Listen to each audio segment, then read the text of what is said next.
Eric Burlison earlier this afternoon. Look who we have now. Ross Coulthart, NewsNation special correspondent, host of Reality Check. Ross, as you know, was the one who blew this wide open with David Grusch a couple of years ago. Good on you, sir, to be here with us tonight. So you were just watching all that with me. I spoke to Burlison, Congressman, a few hours ago. What'd you make of what you just heard there, Ross? And do you think it was a smart move for the congressman to do this? Firstly, good evening, Blake. I think it's a great move, and I really commend the congressman for bringing David on board. I know David's excited to get his teeth into the issue, and there's nothing quite like being in the Congress to be able to get in the ear of different Congress people and indeed senators to try and word them up to know what to ask for. One of the complications with this whole UAP issue is that we're up against a very determined disinformation campaign where, frankly, some people in the Pentagon and the intelligence community, not all, by the way, some people are very open, some people don't want this story told. And David's there to tell this story because, frankly, he's a patriot. As Representative Burlison there explained, David loves his country. And I notice Representative Burlison serves, as well as the Oversight Committee, he also serves on the DOG Committee. You know, he's very much in favour of trimming government budgets. If it's true that there is this unaccountable multi-billion-dollar legacy program that's retrieving craft and spending billions of dollars of your taxpayer money on it, I would have thought DOG would want to have a look at it too, and I'm sure David Grusch will be helping him. Yeah, that's why I asked him about the current administration, right? Because when all this started, it was a different administration.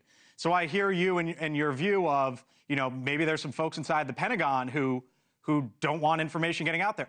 Well, now there's a new Secretary of Defense and a new Commander-in-Chief, right? So that's why I was getting to him. Does any of this change now that Pete Hegseth is running the show there? And I wonder if there is going to be an aha moment, Ross, in your view, now that Grusch is on board.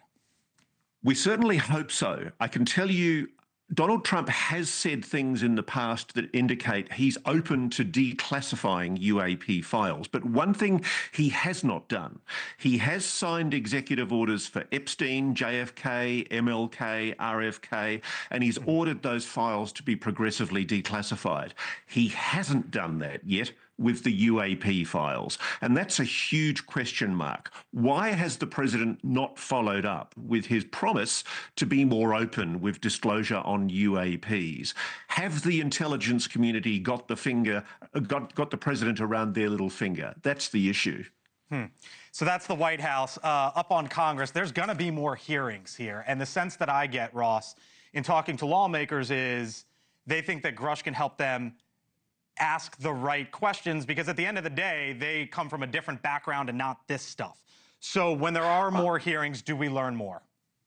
Well, I'm a little bit skeptical, Blake, because frankly, David Grusch has already given the Senate Intelligence Committee, the Senate Armed Services Committee, and the House committees all of the evidence that he has. He's told them where to look, where to go.